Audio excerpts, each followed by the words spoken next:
Hi, I'm Priya. Welcome back to the channel. So today I've got a little friend with me. Can you say hello?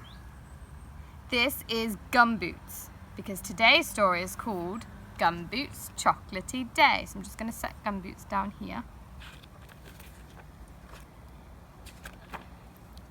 Gumboot was having a chocolatey sort of day.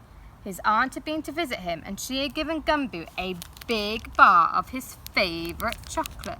There you go, Gumboot. Don't eat it all at once, she had said. To start with, there had been 15 chunks of chocolate on Gumboot's chocolate bar. Gumboot didn't know this because he could only count to 10.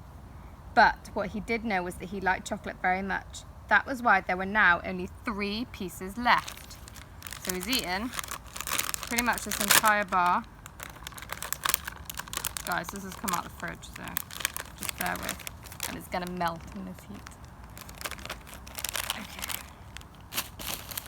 There's your 3 pieces. Please don't melt onto Gumboots. You know what I'm going to do? I'm going to place it on here for him. Next to chocolate, what Gumboot liked better than Will was riding his bike. So he tucked his chocolate safely into the basket and off he went to the park. Let's pretend Gumboots is on a bike. And he's cycling all the way to the park. In the park, Gumboot stopped to watch the ducks on the lake. Out in the middle, there were 3 of them, and they were paddling about with their heads under their water and their tails stuck up in the air. Their curly-tailed bottoms bobbing up and down made Gumboot giggle. Just pretend there's 2 other ducks in the park swimming around with their bottoms stuck up in the air.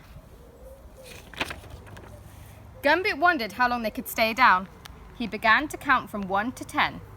1, 2, 3, 4, 5, 6, 7, 8, 9, 10.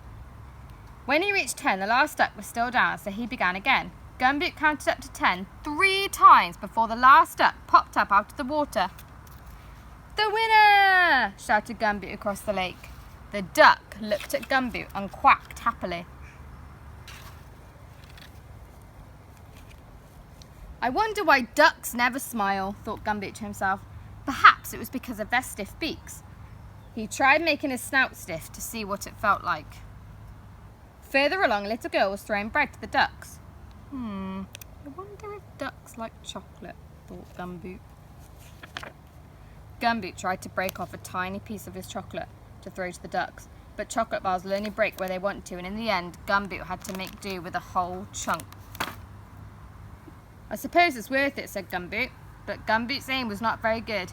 The piece of chocolate went straight up into the air and landed at the water's edge with a plop. But the ducks ignored it. Gumboot was quite pleased. He ran to the spot, fished out the chocolate and popped it safely in his mouth. "Ducks don't eat chocolate," said a voice. It was the little girl. She was holding out a large piece of bread. "I'll swap you." Gumboot thought for a moment. There were only 2 pieces of chocolate left. "All right then," he said. "You can have 1 piece and I'll have the other." The little girl put the chocolate straight into her mouth and gave Gumboot the bread. Gumboot and the little girl began to feed the ducks. After a while, Gumboot noticed that it was always the same ones who rushed to the bread and grabbed it. So he tried throwing pieces of bread, first one way and then another, which made the ducks paddle backwards and forwards, flapping and quacking. Like my makeshift pond. Gumboot was having fun. Ducks and bread were flying in all directions. He tried throwing high throws and he tried long throws, and then he broke the bread into lots of little pieces and threw them all at once. "Get ready, everyone, here goes the last piece." The last piece flew high over the lake and landed in the water with a deep gloop. Try that again, Gumboot. There we go. That made a funny noise, thought Gumboot. Then he realised that something awful had happened. Something terrible! In his excitement, he had thrown his chocolate into the lake. His last piece of chocolate. His only piece of chocolate. How do you feel, Gumboot? Want my chocolate back? "Never mind," said the little girl. But Gumboot did mind. He minded very much. He wandered miserably back along the path, thinking of his last piece of chocolate lying at the bottom of the lake. It made him feel hungry.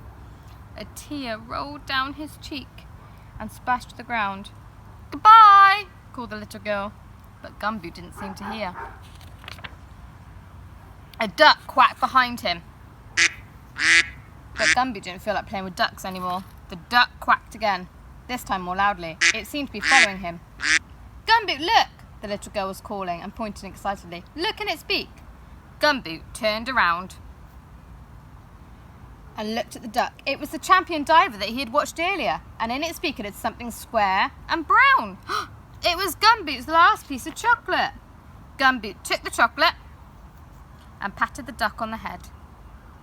The duck swam round in a little circle, quacking loudly, and then headed off across the lake. To Gumboot, it seemed this time that the duck was definitely smiling. "Goodbye," called Gumboot to the little girl. She smiled back at him. Gumboot smiled too, all the way home. What a happy thing chocolate is, as he put the last piece of chocolate in his mouth. It tasted a little pondy, but otherwise delicious. And then Gumboot rides his bike all the way back home. Do you like chocolate? If you do, tell me what your favourite chocolate is. I love Terry's chocolate orange. So that's the end of the story. I really hope that you enjoyed it, and I hope you like my little makeshift pond. I'd like to say a massive thank you to my niece for filming the video once again, and for creating this amazing pond for me, but also for lending me Gumboots and the champion diver duck, aka Dr. Jeffrey Mallard. I hope that you're all having a lovely week and enjoying the sunshine, and I'll see you next week. Bye!